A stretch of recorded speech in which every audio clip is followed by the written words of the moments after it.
Hello, everyone. I'm Kevin Gosztola. I'm the managing editor for Shadowproof.com. I'm joined by my publishing editor, Brian Sonenstein, who's with Shadowproof.com as well. We're so glad to be here. We're celebrating and marking the third birthday for Shadowproof.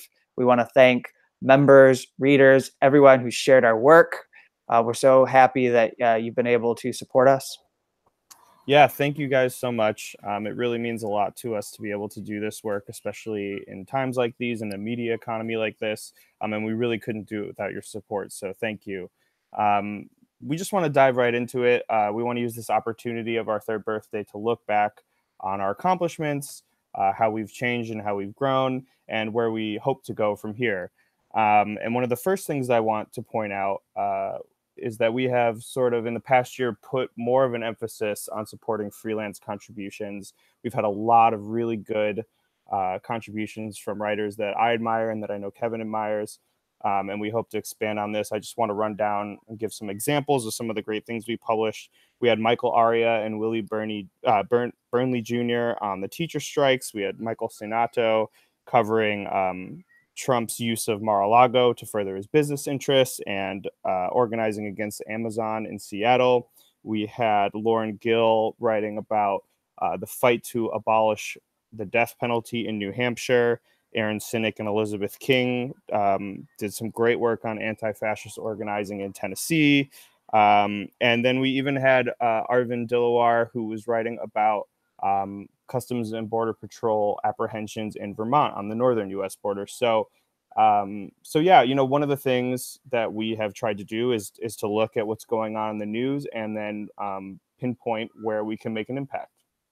We found the calls to be very effective, and I think that there's an opportunity there to not only recruit and bring in new journalists that we can support, but also I think you should feel free to write to us if there's subjects that you want us to cover, that you'd like us to ask journalists to cover.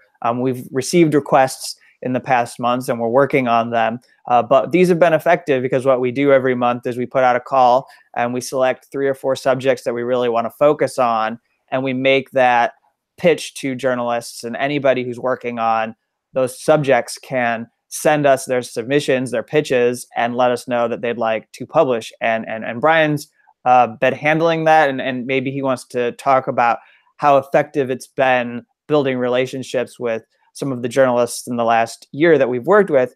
But I just want to quickly point out that one aspect of Shadowproof is recognizing that we're a smaller organization and that we have a real budget constraint. And we have a really good core group of people who support and fund our work regularly, but we still have limits that we have to recognize. And so between us, what we do is we look at where we can have the most impact. We pick stories that are undercovered, aren't receiving a lot of reporting, and we see where we can gain the most traction. So for example, the Reality Winner case, which is something that I've been covering by going down to Augusta, Georgia, that's important, and that's a really good example. And then there's different prison stories that Brian has worked on where he felt he could have the most impact by following those cases or those developments within prison facilities.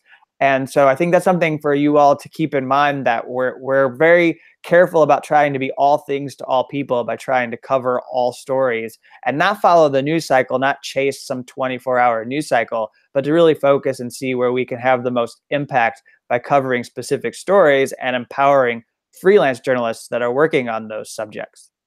Yeah, I think that has been, one of the great things about doing this open call. I think a lot of times, especially for freelancers, you find yourself in a position of saying, well, what are the stories out there that editors are going to be interested in, and trying to guess that way. And the way that we're doing is sort of putting out our intention. We're saying, these are the things that we think deserve more attention. We know that there's writers out there who would love to write about these things, but maybe they don't, maybe they're getting their stories rejected from other publications because there are other stories dominating the news cycle that they're prioritizing. And so I think the open call, has been good in that sense, to give writers a sense of what we're looking for and the stories that, we would like to follow outside of what's going on in the mainstream, like Kevin just explained. And sort of piggybacking off of that, the other thing, all of this, in addition to bringing reporting to our readers, all of this is also about providing a supportive platform for journalists in this economy. And one of the things that Kevin has been working on that we introduced this year that I would love for you to talk about, Kevin, is the newsletter that we're providing to our members, and sort of how we have also used that to show our support for the people who contribute to our site. So we have, first off, the weekly newsletter, which everyone can subscribe to, and that's available for free. And that gives you a digest. It gives you all the links to everything that happens on a weekly basis. And then what we've launched and what we've been experimenting with, and I think we've had some success so far, is the member newsletter, where on a weekly basis, we have 4 newsletters that go out per month. And we have 2 versions of the newsletter. We have one that is highlighting or doing deeper dives into stories that our freelance journalists are reporting and covering. It features interviews with people who have done work for us. Some of the names that you've already heard mentioned right now as we're marking this 3rd birthday. And then we have a second version of the newsletter, and it's an arts and culture version, and it's a space where we can explore film, further explore music, comment on the way in which artists are trying to transcend the immediate political moment and push boundaries and really challenge what's permissible to discuss. And we've been giving people a preview during this current time that we're doing fundraising and that we're also marking our birthday here in and around July and August. You can go back. We've posted some of the more recent member newsletters that we've been sending out. And it's $9 a month to become a subscriber to the member newsletter. And this basically becomes an additional perk for being someone who regularly supports Shadowproof. It's a way to give something back to you. These aren't newsletters. We're not regularly publishing these to Shadowproof. So there are only 7 or 8 of these that are published right now. It's called Keeping the Issues Alive. Like I said, there's the one for people we interview, deeper dives into stories. And then there's the arts and culture edition, which is stuff that we're just using the space to talk to you to get into some things that maybe wouldn't do quite as well just on our Shadowproof website, but we believe that there's people who support our work who have an interest in engaging in some of these subjects. And so it's an experiment, it's in the works, but we thought we wanted to have something to offer to members because for the most part, we had been just expecting that out of the generous and goodness of your heart, you would give us money, and 99.9% of you came through fabulously, and we are really grateful. And we thought, well, we need to reward you with something. We want to give you something extra that other people who are just regular readers don't normally get. Yeah, and I would like to just sort of also take a moment to put this into context again, in terms of providing opportunities for writers and running a small media organization in this economy. We run a really tight ship here at Shadowproof. We have very little overhead, and we really do everything we can to make sure that as much of every dollar that comes into this company is going back out to freelancers. So the donations that we get for people signing up for the newsletters, for just the memberships in general, when people give $5 of a donation, we're turning that money around and we're putting it right back into these freelance opportunities. So, we've had some great success, sort of highlighting the open calls and the need to give freelancers more opportunities to get people to come in, and we're going to continue to grow our membership in that way, around giving folks a platform. So I don't know, Kevin, do you want to talk a little bit, I guess, about where we'd like to go from here, what some of our plans are? Yeah, I think, we've been talking for about 7 or 8 minutes, so maybe giving some final thoughts here would be good.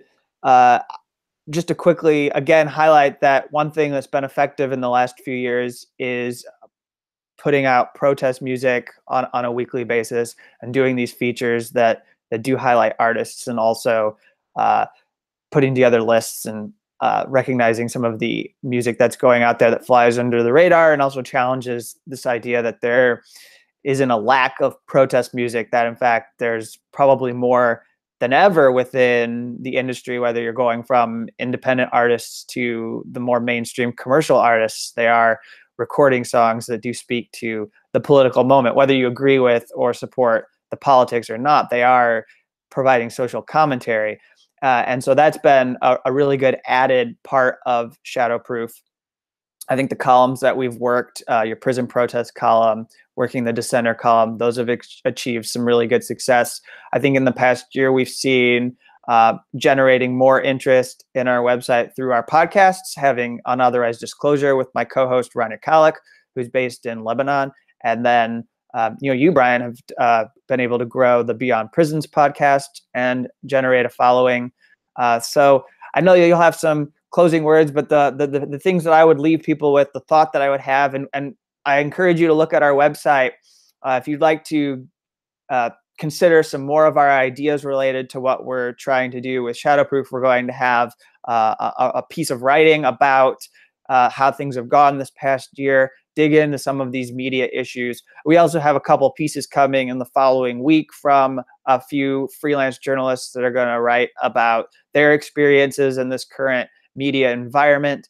But what I'd leave you with is just, I really encourage everyone to keep a healthy skepticism towards the news cycle, keep questioning, and don't be afraid to doubt what is being reported. I know that we get put into this box of supporting fake news, or that we get bullied, and it's going to be very aggressive during the 2018 midterms, where we're accused of helping the Republicans win because we don't go along with centrist Democrats, or we're not willing to tolerate what the Democratic Party is doing in the way that they're accusing certain dissenting people of being some kind of like agents of Russia or the Kremlin, or whatever they want to do, or challenge us and suggest that our viewpoints and ideas are unrealistic as far as abolishing ICE or trying to have Medicare for all, or whatever sort of program we hear people are pushing because they want social, racial, economic, and environmental justice. I think that it's going to be important for us all to protect this space, have spaces like Shadowproof. We're not the only organization doing what we do, but we're one of several organizations that we need to keep going, because we keep a climate where people can question, challenge the idea that we shouldn't be negotiating with Korea to have a peace process, challenge the idea that we shouldn't keep diplomacy open and be fair with Russia. You can run down the list. I'm just throwing some things out there that dominate our current climate. And I feel like this is something that Shadowproof has done a really good job of creating space for, to push back, and to give readers the ability to challenge these things with their friends and family, to be able to talk to them about what's really going on in the world, rather than the world that's projected on CNN. Absolutely. I completely agree with all of that. What it brought to mind is something that I've heard Mariam Kaba, Prison Culture on Twitter, say, and many others, this term radical hope. I think what Shadowproof, what we create space for, or what we're trying to create space for, is radical hope. So we're not sort of confined, into, sort of where the goalposts are being placed by centrist Democrats and sort of that whole legion of folks. We're trying to sort of create a ground for envisioning, and not only envisioning a better world, but highlighting the work of people who are actively putting their lives on the line and doing the work to make it happen. So that's something we will absolutely continue to do. I think it's integral to our mission as Shadowproof. It's something that Kevin and I care deeply about, and we know that our readers do too. Again, I agree with everything Kevin just said. Just to add on to it, I know that coming up, we have the prison strike that's going to be happening in August, and I'll be working on that pretty heavily. And we've got some other folks that I've been talking to help cover that, because we know that that is not going to get the attention that it deserves. And if it does, it's not going to be the right kind of attention that it deserves.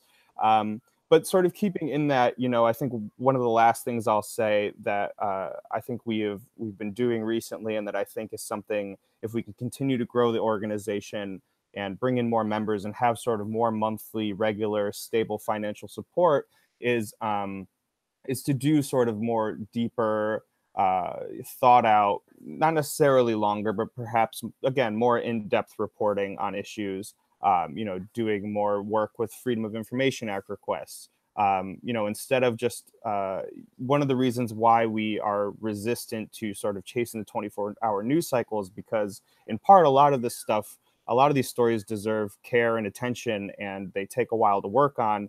And if we have sort of the financial stability from month to month to do it, we can take our reporting that extra mile. And we're already doing it with what we have, with the generous support that we've got from our members. These pieces aren't written in an hour and thrown up on the website. These aren't just quick diary posts. We spend a lot of time and effort and thought. And even when it's not just Kevin and I writing about something, we spend a lot of time engaging with our writers and making sure that we're all on the same page, and these are well thought out articles. So, again, our readers, our members, you all give us space to do that. We're incredibly grateful. And I'm really looking forward to another year of Shadowproof. I can't believe it's been 3 years. I don't know how you feel, Kevin, but it's flown by. But I'm truly impressed with what we've been able to pull off. Again, at a time when reporters are getting laid off left and right, when it's hard to have a future as a journalist in America right now, and we're trying to actively fight against that. So thank you to everybody. Yeah, so as we wrap, I do deserve, you all deserve a lot of gratitude, because in the last months, you made it possible for me to go travel to Augusta, Georgia, and to cover the reality winter plea hearing. There is a proceeding coming up in August or September, and I'll be there to cover the sentencing. We expect a statement to be made in court by her when she is sentenced. Then she will be transferred to a federal prison. And of course, we've done coverage of the incarceration of whistleblowers before at Shadowproof, and before when we were both working at Fire Dog Lake, there was coverage, and so that likely will continue with Reality Winner's case. And so, we don't need to keep going on. You'll have plenty of opportunity to hear more from us in the near future. So thank you for supporting Shadowproof, and we wish you all the best. Thank you, everybody.